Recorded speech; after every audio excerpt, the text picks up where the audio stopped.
जय श्री राधे। कैसे हैं आप सभी? उम्मीद है आप सब बहुत बढ़िया है। तो भाई सबसे पहले तो आप सभी का वेलकम है जो 9th से 10th में आ चुके हैं। और काफी सारे बच्चों को इंतजार था कि भाई जल्दी से हमारी क्लासेस स्टार्ट हो जाएं और जो हमारे पास छुट्टियों का टाइम है अभी उनमें हम अपने सिलेबस को कवर कर लें। ठीक है, तो भाई बिल्कुल चिंता ना करें। जितने भी बच्चे जो 10th में आ चुके हैं सबसे पहले तो उनका वेलकम है नए सफर में, नई क्लास में। साथ ही साथ आज से हम क्लास 10th वालों के लिए मैथमेटिक्स स्टार्ट कर रहे हैं और बिल्कुल बेसिक तरीके से हम स्टार्ट करेंगे। अगर अभी तक आपने कुछ भी मैथमेटिक्स में नहीं पढ़ा है तो कोई दिक्कत नहीं, आपको बिल्कुल जीरो से हम पढ़ाएंगे। एक एक चीज आपको क्लियर यहाँ से होगी। ठीक है, एक बात आपको मैं बता दूं कि अगर आप वाकई में बहुत अच्छी प्रिपरेशन करना चाहते हैं, सीरियस हैं अपनी स्टडी को लेके और 2026 में अपना रिजल्ट जो है वो बेहतर लाना चाहते हैं, तो आपको समर्पित होना पड़ेगा भाई। पढ़ाई के प्रति आपको समर्पित होना ही पड़ेगा। एंजॉय कीजिए छुट्टियों को, लेकिन उन्हीं छुट्टियों में आपको टाइम वेस्ट नहीं करना है, अपनी पढ़ाई को भी टाइम देना है। ठीक है, ताकि हमारा जो सिलेबस है वो टाइम टू टाइम कवर होता चले। अगर आप अभी से बहुत अच्छे से तैयारी करेंगे ना तो बाद में जाके आपको दिक्कत नहीं होगी और आपका सिलेबस टाइम पे कवर हो जाएगा। उस टाइम पे काफी सारे बच्चे ऐसे भी मिलेंगे आपको जो जिन्होंने गर्मियों की छुट्टियों में कोई पढ़ाई नहीं की, और उस टाइम पे वो बच्चे अपने सिलेबस को कवर करेंगे और आप अगर अभी सिलेबस कवर कर लेंगे तो उस टाइम पे आप रिवीजन करेंगे, मतलब आप उनसे कई गुना आगे हो जाएंगे। लेकिन आपको मेहनत अभी से करनी है। ठीक है भाई, बात समझ आ गई? शुरुआत करते हैं आज हम क्लास 10 मैथमेटिक्स के फर्स्ट चैप्टर को, वास्तविक संख्याएं। ठीक है, तो थोड़ा सा बेसिक इसके बारे में हम जानेंगे। हालांकि क्लास 9th में जो हम पढ़ के आए हैं फर्स्ट चैप्टर संख्या पद्धति, उसी से रिलेटेड ये क्वेश्चन है। और जब मैंने आपको 9th क्लास पढ़ाई थी तब मैंने बताया भी था कि भाई 9th का जो मैथमेटिक्स है वो क्लास 10th के लिए बेस है, आधार है। मतलब 9th का लगभग 60-70% टॉपिक या 60-70% सिलेबस आपको 10th में देखने को मिलेगा। ठीक है, अब 9th का जो फर्स्ट चैप्टर था उसका नाम था संख्या पद्धति। संख्या पद्धति, उसी संख्या पद्धति से काफी सारी चीजें आपको वास्तविक संख्याओं में मिलेंगी। ठीक है, तो ये दोनों चैप्टर एक दूसरे से कनेक्टेड है। जिन बच्चों ने पढ़ा है 9th का चैप्टर अच्छे से उनको बहुत मजा आएगा। जिन्होंने नहीं पढ़ा कोई दिक्कत नहीं, मैं बिल्कुल बेसिक से आपको बताऊंगा, है ना। जो हमने संख्या पद्धति में चीजें पढ़ी थी उनको भी मैं यहाँ पे एक बार रिवाइज करा दूंगा, क्योंकि हो सकता है काफी सारे बच्चे थोड़ा बहुत भूल जाते हैं, टाइम ज्यादा हो गया पढ़ाई की, है ना। तो सारी चीजें हम बिल्कुल बेसिक से कवर करके चलेंगे। ठीक है, शुरुआत करते हैं फर्स्ट चैप्टर की वास्तविक संख्याएं। तो पहले तो हम इसमें देखेंगे कि भाई क्या क्या चीजें हमको पढ़नी है। देखो, वास्तविक संख्याओं की भूमिका हम पढ़ेंगे कि भाई संख्याएं क्या होती हैं वास्तविक। ठीक है, अंक गणित की आधारभूत प्रमेय, ये सबसे महत्वपूर्ण प्रमेय है इस चैप्टर की और यहीं से आपके प्रश्न बनते हैं। ठीक है, अंक गणित की आधारभूत प्रमेय, इसमें आपकी 1.1 प्रश्नावली कवर हो जाएगी।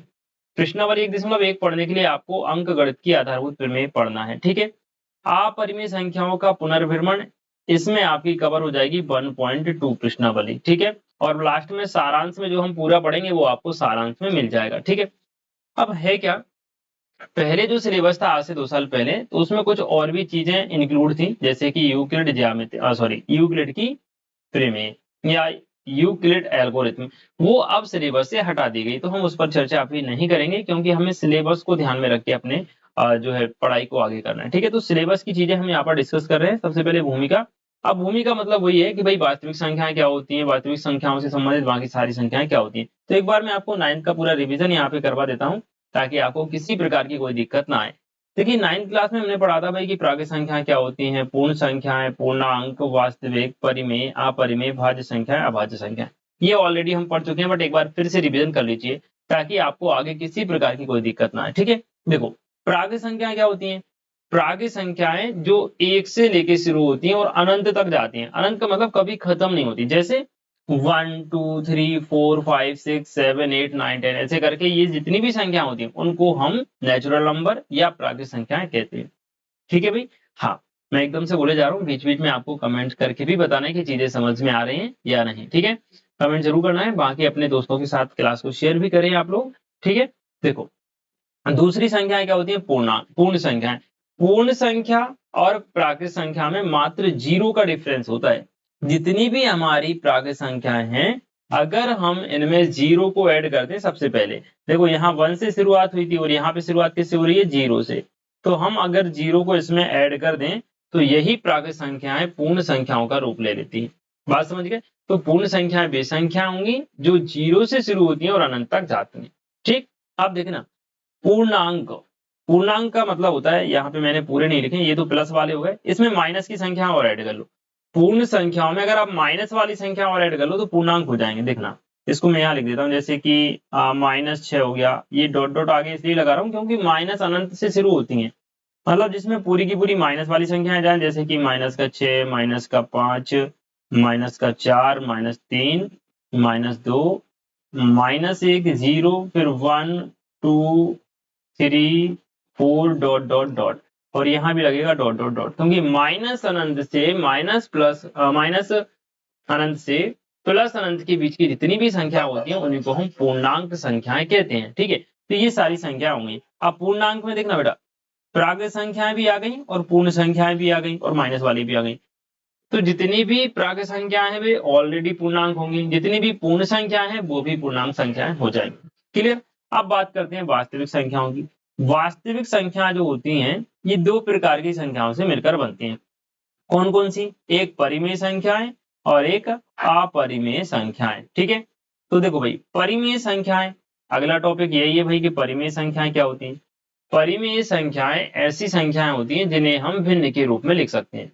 भिन्न का मतलब होता है अंश बटे हर, जिसको हम p बटे q भी बोलते हैं, जो p बटे q के रूप में लिखी जाती हैं। लेकिन यहाँ पे आपको एक विशेष बात ध्यान रखनी पड़ती है कि भाई q की जगह आप कभी भी 0 नहीं रख सकते, 0 के अलावा आप अन्य कोई संख्या रख सकते हैं। ध्यान रखिएगा, ऐसी संख्याएं जो p बटे q के रूप में लिखी जाती हैं और जिसमें q का मान 0 नहीं होता उसको बोलते हैं हम परिमेय संख्याएं। चलिए, अब ये अपरिमेय क्या होती हैं? भाई अपरिमेय संख्याएं वे होंगी जो p बटे q के रूप में ना लिखी जा सकें या जिनका दशमलव प्रसार क्या हो, अशांत हो। जैसे √2 हो गया, √3 हो गया, √5 हो गया, इनके दशमलव प्रसार अशांत होते हैं। अब शांत अशांत ऑलरेडी मैं आपको 9th में पढ़ा चुका हूँ। थोड़ा सा हिंट मैं यहाँ पे आपको दे दूं कि जैसे कि आपने 7 में भाग दिया 2 का तो कितनी बार जाएगा? 2 तिया 6 और यहाँ 5 बार, 3.5, यानी ये यहाँ जाके पूरा पूरा भाग चला गया, खत्म हो गया। अब कई सारी ऐसी संख्या होती है जिनमें भाग कभी भी खत्म ही नहीं होता, आता जाता है आता जाता है आता जाता है। जैसे कि अगर आप 10 में 3 का भाग देंगे ना तो ये 3 तिया 9 हो जाएगा, कितना बचेगा? 1। अब यहाँ आप पॉइंट लगाओगे, फिर यहाँ 0 बढ़ेगा, फिर 3 आएगा, फिर 9 आएगा, फिर 1 बचेगा, फिर 0 बढ़ेगा, फिर 3, मतलब ये कभी खत्म नहीं होगा, ये 3 3 3 3 आता जाएगा। तो इसको बोलते हैं अशांत दशमलव प्रसार। तो ऐसी संख्याएं जिनका दशमलव प्रसार अशांत अनावर्ती हो उनको बोलते हैं अपरिमेय संख्याएं, या जो अंडर रूट के अंदर लिखी हो और अभाज्य हो वो कहलाती हैं अपरिमेय संख्या। ठीक, अब भाज्य संख्याएं, भाज्य संख्याएं जिनके 2 या 2 से ज्यादा गुणनखंड हो या जिनमें स्वयं को छोड़कर अन्य किसी संख्या का भाग चला जाए वो भाज्य संख्याएं होती हैं। जैसे यहाँ पर मैंने लिखा 4, 6, 8, 9, 10। देखो 4 में 2 का भाग जाएगा, 6 में 2 और 3 का जाएगा, 8 में 2 का जाएगा, 4 का जाएगा, 9 में 3 का भाग चला जाएगा, 10 में 2 का भाग चला जाएगा, 5 का भाग चला जाएगा। तो जो स्वयं के अलावा अन्य किसी संख्या से भाजित हो जाती हैं या भाग जिनमें चला जाता है वो कहलाती हैं भाज्य संख्याएं। अब बात करते हैं अभाज्य संख्याओं की। तो अभाज्य संख्याएं क्या होती हैं? ऐसी संख्याएं जिनमें स्वयं के अलावा अन्य किसी संख्या का भाग नहीं जाता वो कहलाती हैं अभाज्य संख्याएं। तो देखो यहाँ पर 2 में किसी संख्या का भाग नहीं जाएगा 2 के अलावा, 3 में भी नहीं जाएगा, 5 में चला जाएगा, 5 में नहीं जाएगा, 7 में नहीं जाएगा। अब आप सोच रहे होगे 9, तो 9 में तो भाई 3 का भाग चला जाता है, इसलिए 9 अभाज्य संख्या नहीं है। ठीक है, 11 में 11 के अलावा किसी संख्या का भाग नहीं जाएगा, 13 में नहीं जाएगा, 17 में नहीं जाएगा, है ना, 23 में नहीं जाएगा, 29 में नहीं जाएगा। तो ऐसी कई सारी अनंत संख्याएं होती हैं जो कि अभाज्य होती हैं। क्लियर? तो ये पूरा का पूरा बेसिक कंसेप्ट हो गया और इसको हम पहले भी पढ़ चुके हैं। अब बात करते हैं हम प्रश्नावली 1.1 की, लेकिन उससे पहले मैंने आपसे कहा था कि 1.1 में हम एक प्रमेय पढ़ेंगे जिसका नाम है अंक गणित की आधारभूत प्रमेय। मैं यहाँ पे आपको लिख दूं अंक गणित की आधारभूत प्रमेय। ठीक है भाई, अंक गणित की आधारभूत प्रमेय। ये जो व्यक्ति आप देख रहे हैं जिनका फोटो आपको सामने नजर आ रहा है, ये इनका नाम है भाई कार्ल फ्रेडरिक गॉस। इनके बारे में 2-3 चीजें आपको याद रखनी है। क्या याद रखनी है? कि भाई जो हमें पढ़ना है ना अंक गणित आधारभूत प्रमेय, उनका प्रतिपादन इन्हीं व्यक्ति के द्वारा किया गया था। इनका नाम है कार्ल फ्रेडरिक गॉस और इनका जो समय है, कार्यकाल है, वो 1777 से 1855 है। ये भी आपको याद रखना है क्योंकि यहाँ से छोटे छोटे प्रश्न बनते हैं 1 नंबर के, जो ऑब्जेक्टिव में आपसे पूछे जाएंगे। बात समझ आ रही है? अब सुनना इनके बारे में 2 चीजें और कि भाई सबसे पहले ये जो वैज्ञानिक कहें इनको या गणितज्ञ कहें, गणितज्ञ थे। इनकी एक किताब थी और उस किताब का नाम था डिसक्विंसस अर्थमेटिकी। ये नाम आपको याद रखना है। इन्होंने जो अंक गणित की आधारभूत प्रमेय है उनका प्रतिपादन किया था इनकी किताब में और उस किताब का नाम था डिसक्विंसस अर्थमेटिकी। किसकी किताब थी? कार्ल फ्रेडरिक गॉस की। ठीक है। और दूसरी चीज इनके बारे में याद रखनी है कि इनको गणितज्ञों का राजकुमार कहा जाता था। कार्ल फ्रेडरिक गॉस को गणितज्ञों का राजकुमार कहा जाता था। ये लाइन में जो अंडरलाइन कर रहा हूं, ये आपको याद रखनी है बस। और इनके बारे में ज्यादा हमें डिटेल में नहीं जाना, इतना बस याद रखना है ताकि अगर 1 नंबर में क्वेश्चन आ जाए तो हमारा गलत ना हो। क्लियर? अब हम चलते हैं प्रश्नावली 1.1 के फर्स्ट क्वेश्चन की तरफ। बहुत आसान प्रश्न है, मतलब एक क्वेश्चन मैं बताऊंगा, बाकी आप खुद से कर पाओगे, बट मैं सभी क्वेश्चन आपको सॉल्व करवाऊंगा। लेकिन प्रश्नावली वाकई में लाजवाब है, मजा जाएगा आपको क्वेश्चन करने में क्योंकि बहुत ईजी है। ठीक है भाई। निम्नलिखित संख्याओं को अभाज्य गुणनखंडों के गुणनफल के रूप में व्यक्त कीजिए। ठीक है। अब ये अभाज्य गुणनखंड समझ गए ना? अभाज्य मतलब जो किसी अन्य संख्या से विभाजित ना हो ऐसी संख्याएं। गुणनखंड मतलब उनको गुणा के रूप में लिखना, जैसे 5 गुणा 2 गुणा 3 इत्यादि। ठीक है। तो जैसे फर्स्ट क्वेश्चन आपको दे दिया 140। 140 के आपको निकालना है फैक्टर भाई, तो हम यहाँ पे सॉल्व करेंगे। देखना बेटा 140 सबसे पहले 2 से डिवाइड करेंगे। अभाज्य संख्याओं से भाग देना स्टार्ट करते हैं और सबसे छोटी अभाज्य संख्या 2 होती है तो 2 से स्टार्ट करते हैं। 2 सत्ते 14 हो जाएंगे और 0, क्योंकि एक में भाग तो जाएगा नहीं तो हम 2 डिजिट ले लेंगे। ठीक है। अब देखो 2 से फिर डिवाइड करेंगे तो कितनी बार जाएगा? 2 तिया 6, बचेगा 1, 10 हो जाएगा, 2 पंचे 10। और डिवाइड करेंगे भाई, 3 से जाएगा क्या? नहीं जाएगा। 5 से डिवाइड होगा 7 बार एंड 7 से डिवाइड हो जाएगा 1 बार। तो 140 के जो अभाज्य गुणनखंड हैं वो क्या क्या हो गए आपके पास? 2 इंटू 2 इंटू 2 इंटू 5 इंटू 7। देखना मैं थोड़ा सा अच्छे से लिख देता हूँ इसको। यहाँ से 147 को आप लिख सकते हैं 2 इंटू 2 इंटू 5 इंटू 7। अब 140 2 2 बार आ गया तो इसको हम 2 की घात के रूप में लिख सकते हैं। 2 की घात 2 इंटू 5 इंटू 7। ये फर्स्ट क्वेश्चन का आंसर हो जाएगा। बात समझ आ गई भाई? First question clear. सेकंड देखो भाई, सेकंड में आपसे क्या पूछ रहा है? 156। तो 156 के हमें अभाज्य गुणनखंड निकालने हैं भाई। ये हमने निकाले। 2 से डिवाइड करोगे, 1 में तो भाग जाएगा नहीं तो हम 15 में देंगे। कितनी बार जाएगा? 7 बार। 2 सत्ते 14, बचा 1 16 हो गया, 2 अट्ठे 16। फिर 2 से डिवाइड करेंगे तो 2 तिया 6 और यहाँ हो जाएगा 2 9 में 18। अब 2 से भाग तो जाएगा नहीं तो 3 से ट्राई करते हैं। 3 एकम 3, 3 तिया 9 हो जाएगा। अब 13 अभाज्य संख्या है तो 13 में केवल 13 का ही भाग जाएगा, अन्य किसी संख्या का भाग 13 में नहीं जाता है। ठीक है। तो यहाँ पे आप देखिए 156 के अभाज्य गुणनखंड कितने हो जाएंगे? 156 के अभाज्य गुणनखंड हो गए 2 गुणा 2 3 गुणा 13। तो इसको भी हम कैसे लिखेंगे? इसको हम लिख सकते हैं 2 की पावर 2 इंटू 3 इंटू 13। ये आपका आंसर हो जाएगा। बात समझ आ गई भाई? ये हो गया आपका फर्स्ट एंड सेकंड। थर्ड वाला देखते हैं भाई। थर्ड वाला क्वेश्चन क्या है? 38 25। तो देखना बेटा 38 25 इसमें भाग देना स्टार्ट करोगे। देखो इसका लास्ट वाला अंक 5 है यानी विषम संख्या है। विषम संख्या कभी भी 2 से भाज्य नहीं होती, तो सीधा हम 3 से ट्राई करेंगे। 3 से नहीं जाएगा तो 5 से ट्राई करेंगे। 5 से डिवाइड तो हो ही जाएगा क्योंकि लास्ट में 5 है ना? तो एक बार पहले हम 3 से डिवाइड करने का कोशिश करते हैं। 3 एकम 3, देखना 3 से भाग देंगे, 3 एकम 3, बचेगा कुछ नहीं। 8 है, 3 दूनी 6, बचेगा 2 22 हो जाएगा। 3 सत्ते 21 और 3 पंजे 15। 3 से डिवाइड हो गया भाई। अब देखना फिर 3 से डिवाइड करेंगे। 3 चौके 12, 3 दूनी 6, बचा 1 और यहाँ हो जाएगा 3 पंजे 15। फिर 3 से देखो भाई, अब 3 से ये डिवाइड नहीं होगा क्योंकि 3 एकम 3, बचेगा कितना? 1। 3 चौके 12, अब 5 बचेगा तो 5 में 3 का भाग नहीं जाएगा। किससे जाएगा? अभी 5 से। तो देखो 4 में तो जाएगा नहीं, 42 में भाग देंगे। 5 अट्ठे 40, बचा 2 25 हो गए, 5 पंजे 25। फिर 5 से डिवाइड करेंगे, कितनी बार जाएगा? 5 एकम 5 और 5 सत्ते 35, 3 बचेगा 35 हो जाएगा। 17 अभाज्य तो 17 17 से ही डिवाइड होगा, अन्य किसी संख्या से डिवाइड नहीं होगा। ये किसके फैक्टर आ गए? 38 25 के। तो हम यहाँ पे लिखेंगे 38 25 बराबर क्या आ गया बेटा?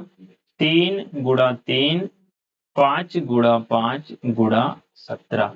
तो इसको हम घातों के रूप में भी लिख सकते हैं। 38 25 बराबर देखो 3 दो बार आया 3 की घात 2, 5 दो बार आया 5 की घात 2, 17 एक बार है तो 17। ये आपका आंसर हो जाएगा। क्लियर? तो ये थर्ड नंबर का क्वेश्चन आपका कंप्लीट होता है। फोर्थ वाला देखने भाई, फोर्थ में क्या दिया गया है? देखो फोर्थ में था 5005, तो बहुत आसान सा क्वेश्चन है। 5005, देखो भाई लास्ट में 5 है, 2 से डिवाइड तो होगा नहीं, एक बार 3 से ट्राई करेंगे, 3 से नहीं जाएगा तो 5 से ट्राई करेंगे। 3 एकम 3 बचा 2 20 हो गए, पीछे 18 बचा 2 20 हो गए, पीछे 18 बचा 2 25। नहीं जा रहा भाई, 3 से डिवाइड नहीं हो रहा, तो इसको हटा देंगे, हम 5 से ट्राई करेंगे। देखना बेटा 5 से एक बार जाएगा, 0 का 0 रहेगा, 0 का 0, 5 से एक बार जाएगा। अब देखो 5 से तो जाएगा नहीं, 7 से ट्राई करते हैं। 7 एकम 7 बचा 3 30 हो गए, 7 चौके 28 बचा 2 21 हो गए, 7 तिया 21। अब 7 से नहीं जाएगा, अब जाएगा 11 से, तो 11 एकम 11 बचे 3 33 हो गए, 11 तिया 33, और 13 तो 13 से ही जाता है, तो 13 एकम 13। तो हमारे पास 5005, इसके फैक्टर क्या आ जाएंगे भाई? इसके फैक्टर जाएंगे 5 इंटू 7 इंटू 11 इंटू 13। ये आंसर हो जाएगा। क्लियर भाई? तो ये भी बहुत आसान सा क्वेश्चन था, उम्मीद है आपको समझ में आ गया होगा। ठीक है, चलिए इसका एक लास्ट क्वेश्चन और बचा है, फटाफट से उसको देख लेते हैं। देखो 7429 क्या है? 7429, इसके फैक्टर निकालो भाई। 2 से डिवाइड तो होगा नहीं क्योंकि विषम संख्या है, 3 से ट्राई कर लेते हैं, है ना? तो 3 से डिवाइड करेंगे, 3 दूनी 6 बचा 1 14 हो गए, 3 चौके 12 बचे 2 22 हो गए, 3 7 21 19। नहीं भाई 3 से डिवाइड नहीं हो रहा है, 3 से डिवाइड नहीं हो रहा है, 5 से होगा नहीं, 7 से ट्राई करते हैं। 7 एकम 7 नहीं जाएगा, 7 एकम 7। अब अगला 0 लेंगे, 42 में देंगे तो 7 पंजे 7 6 42, नहीं जाएगा, 7 से भी नहीं हो रहा भाई। 11 से होगा क्या? 11 से ट्राई करते हैं, देखना ये 11 से भी नहीं होगा बेटा। 11 एकम 11, 11 6 66 बचेगा कितना? 6 62, 11 पंजे 55, नहीं 11 से भी डिवाइड नहीं होगा। 13 से डिवाइड हो जाएगा क्या? आई थिंक 13 से भी नहीं होगा, ट्राई करते हैं। 13 पंजे 65 बचेगा कितना भाई? 9 92 हो जाएंगे, 13 7 91 19, नहीं हो रहा। 13 के बाद फिर 17 से ट्राई करो बेटा, 15 से तो होगा नहीं, 17 से। 15 से क्यों नहीं होगा? क्योंकि 15 से जो संख्या डिवाइड होती है वो पहले 5 से भी डिवाइड हो जाती है, बात समझे? 17 से डिवाइड करते हैं, 17 चौके 68 बचेगा कितना? 6 62 हो गए, 17 तिया 51 बचे कितने बेटा? 11 19, 17 सत्ते 119, 437 बार कटेगा। अब 17 से डिवाइड आई थिंक नहीं होगा, अब 19 से डिवाइड होगा। 19 से कम 19 बचे कितने? 5, कितने होगा? 57, 19 दिया सॉरी 19 दूनी 38 बचे कितने? 5, 57 हो गए, 19 दिया 57। अब ये 23 23 से ही कटता है तो एक बार कट जाएगा, यानी 7429 के फैक्टर हमारे पास आ गए 17 19 इंटू 23। ये आपका आंसर हो जाएगा। ठीक है, तो यहाँ पे आपका फर्स्ट क्वेश्चन बेटा कंप्लीट होता है। उम्मीद है सभी प्रश्न आपको अच्छे से समझ आ गए होंगे। एक बार कमेंट करके जरूर बताना है, वीडियो अच्छी लगे तो लाइक करना है, और अगर आप हमसे डेली क्लास पढ़ना चाहते हैं तो चैनल को सब्सक्राइब करके नोटिफिकेशन बेल को ऑन करना है, ताकि जब भी हम वीडियो अपलोड करेंगे आपके पास सबसे पहले पहुंच जाएगी। ठीक है, चलिए नेक्स्ट क्वेश्चन देखते हैं। पूर्णांकों के निम्नलिखित युग्मों के HCF और LCM ज्ञात कीजिए तथा इनकी जांच कीजिए कि दो संख्याओं का गुणनफल HCF गुणा LCM है। देखना बेटा, कोई भी दो संख्या है, मान लो एक संख्या A है और एक संख्या B है, तो A, B का जो LCM होता है और A, B, A और B का जो HCF होता है, अगर हम LCM और HCF का गुणा करें तो वो हमेशा उन दोनों संख्याओं के गुणनफल के बराबर आता है। ये आपको याद रखना है। LCM गुणा HCF किसके बराबर होता है? A गुणा B के बराबर होता है, जहां पे A और B क्या है? संख्याएं हैं। ठीक है, तो देखना बेटा, हमें इसकी जांच करनी है, लेकिन जांच कब करेंगे? जब हम पहले LCM और HCF ज्ञात कर लेंगे। बात समझ गए? ठीक है, चलिए तो इसको यहाँ से अपन हटाते हैं। पहला क्वेश्चन है 26 और 91। तो सबसे पहले तो हमें ये देखना है कि भाई इसका एलसीएम कैसे निकालते हैं और एचसीएफ। तो एलसीएम एचसीएफ निकालने के लिए हमें कुछ नहीं करना, वही अभाज्य गुणनखंड विधि लगाएंगे। 26 2 से डिवाइड करेंगे, कितनी बार जाएगा? 13 बार, और 13 13 से एक ही बार डिवाइड होगा। 26 के जो फैक्टर है वो आ गए 2 गुणा 13। अब अपने पास अगली संख्या है 91, तो यहाँ लिखेंगे हम 91। 3 से तो जाएगा नहीं भाई, 7 से चला जाएगा 13 बार, और 13 से जाएगा 1 बार। 91 के फैक्टर अपने पास हो जाएंगे बेटा क्या, 7 गुणा 13। ठीक है भाई, अब सबसे पहले निकालते हैं हम एलसीएम। किस किस का निकालना है, 26 और 91 का एलसीएम। तो देखो बेटा, एलसीएम निकालते समय आपको किस बात का ध्यान रखना है कि दोनों में जो चीज कॉमन है, दोनों के गुणनखंडों में जो कॉमन है उसको एक बार लिखेंगे, है ना, और जो शेष बची उसको ज्यों का त्यों लिख देंगे। तो देखो यहाँ पर भी 13 आ गया, यहाँ पर भी 13 आ गया, तो 13 को केवल एक बार लिखेंगे, गुणा लगाएंगे। 2 है तो 2 लिख देंगे, यहाँ क्या है 7 तो 7 लिख देंगे, इन सबका गुणा कर देंगे। तो कितना आ जाएगा, 7 दूनी 14, 14 का 13 में गुणा करेंगे तो 182 आएगा बेटा। गुणनखंड कितना आ गया, इसका गुणनफल कितना आ गया, 182। अब एचसीएफ देखो भाई, एचसीएफ कैसे निकालते हैं, किस किस का चाहिए हमें, 26 का और 91 का। तो दोनों के गुणनखंडों में जो एक जैसी संख्या आई है वही इनका एचसीएफ होता है। तो यहाँ पे देखिए, यहाँ पर भी 13 आया, यहाँ पर भी 13 आया, इसके अलावा और कोई संख्या कॉमन नहीं है, तो केवल 13 इनका एचसीएफ हो जाएगा। यही इसका आंसर है। लेकिन अभी इसने ये बोला कि भाई आप ये जांच करो कि इनका एलसीएम और जो एचसीएफ है उनका गुणनफल संख्याओं के गुणनफल के बराबर है या नहीं। ठीक है, तो इसकी जांच हम यहीं पे कर लेते हैं। देखना बेटा, मैं थोड़ा सा यहाँ पे कर देता हूँ। देखो, फॉर्मूला क्या होता है कि भाई एलसीएम गुणा एचसीएफ बराबर होता है ए गुणा बी। एलसीएम कितना आया, 182। एचसीएफ कितना आया बेटा, एचसीएफ आया है 13। और संख्याएं क्या क्या है अपने पास, एक 26 है और एक कितनी है 91। तो देखना बेटा, 13 का गुणा करो, 13 दूनी 26, 13 अट्ठे 104, 104 में 2 जोड़ेंगे 106, हासिल 10, 13 कम 13, 13 10 23, 23 66 आ गया। यहाँ 26 91 का गुणा करेंगे तब भी कितना आएगा, 23 66 ही आएगा। दोनों पक्ष बराबर है, यानी उत्तर की जांच हमारी बिल्कुल सही है। यानी हमने जो एलसीएम एचसीएफ निकाला है वो एकदम परफेक्ट है। क्लियर बेटा, क्वेश्चन बहुत आसान है। किसी को कोई भी दिक्कत लगे तो आप मुझे कमेंट सेक्शन के माध्यम से पूछ सकते हैं। ठीक है भाई, चले, ये प्रश्न क्रमांक 2 का फर्स्ट हो गया। अब हम सेकंड देख लेते हैं इसका, 510 और 92। इसके लिए हमें एलसीएम दोनों ज्ञात करना है और जांच भी करनी है। तो देखना बेटा, सबसे पहले हम 510 के फैक्टर निकालेंगे, 510, 2 से डिवाइड करेंगे, 2 दूनी 4, बचेगा 1, 11 हो जाएंगे, 2 पंजे 10, फिर जाएगा 2 पंजे 10। अब 3 से डिवाइड करेंगे, 3 8 24, बचेगा 1, 15 हो जाएंगे, 3 पंजे 15। फिर 5 से डिवाइड करेंगे, 5 एकम 5, 5 7 35, फिर 17 से डिवाइड करेंगे एक बार। देखना बेटा, 510 के फैक्टर क्या आ गए अपने पास, ये आ गए 2 इंटू 3 इंटू 5 इंटू 17। ठीक है, इसके बाद 92 के फैक्टर निकाल लो भाई। 2 से डिवाइड करेंगे, 2 चौके 8 और 2 6 12। फिर 2 से डिवाइड 23 बार जाएगा, और 23 तो भाई 23 से ही डिवाइड होता है। यानी 92 के जो फैक्टर हैं 2 इंटू 2 इंटू 23। ठीक है भाई, तो 92 के फैक्टर को हम ऐसे लिखेंगे, 2 की घात 2 इंटू 23। अब आप देखना बेटा, यहाँ पे आपको ध्यान रखना है कि जब आप एलसीएम ज्ञात करेंगे तो एक जैसी संख्या क्या दिख रही है आपको, दोनों में एक जैसी संख्या हमको एक ही दिख रही है। 2 यहाँ पर भी आया है, 2 यहाँ पर भी आया है। अब हम 2 को एक बार लिखें या 2 बार, तो ध्यान रखना 2 की घात बड़ी कहाँ पर है, यहाँ पर। यहाँ 2 की घात 2 है और यहाँ 2 की घात कुछ नहीं है, तो हम 1 मान सकते हैं। तो आपको जो एक जैसी संख्या आई है उसमें से जिसपे बड़ी घात है वो वाली संख्या लिखनी है, बाकी फिर जो शेष बच रहा है उनको ज्यों के त्यों लिखना है। ठीक है, तो यहाँ पर देखना बेटा, 2 की घात 3 ले लेंगे हम, सॉरी 2 की घात 2 कॉमन ले लेंगे या लिखेंगे यहाँ पर। अब शेष क्या बचा, यहाँ पर बच रहा है 3 5 17, तो यहाँ लिखेंगे 3 5 17 गुणा, यहाँ कितना बचा 23, तो यहाँ लिख देंगे 23। इन सब का गुणा कर लेंगे बेटा। देखो 2 की घात 3 का मतलब हो गया कितना 4, 2 की घात 2 का मतलब 4, 4 का 3 में करेंगे, 4 3 12, 12 पंजे 60, 60 का करेंगे 17 गुणा 23 में। तो मैं फटाफट मोबाइल का यूज कर लेता हूँ ताकि हमारा टाइम वेस्ट ना हो। देखना कैसे गुणा करेंगे भाई, देखो भाई, 4 गुणा 3 गुणा 5 गुणा 17 गुणा 23, 23 460 आ जाएगा बेटा। कितना आएगा इसका गुणा, 23 460, 23 460। ठीक है, अब हम लिखेंगे बेटा एच सी एफ।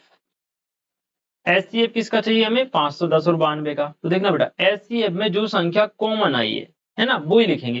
तो यहाँ पर 2 आया है एक बार और यहाँ पर भी 2 आया है, तो एक ही 2 कॉमन आया है, तो एचसीएफ केवल कितना होगा बेटा, 2 इसका एचसीएफ हो जाएगा। बात समझ में आ गई।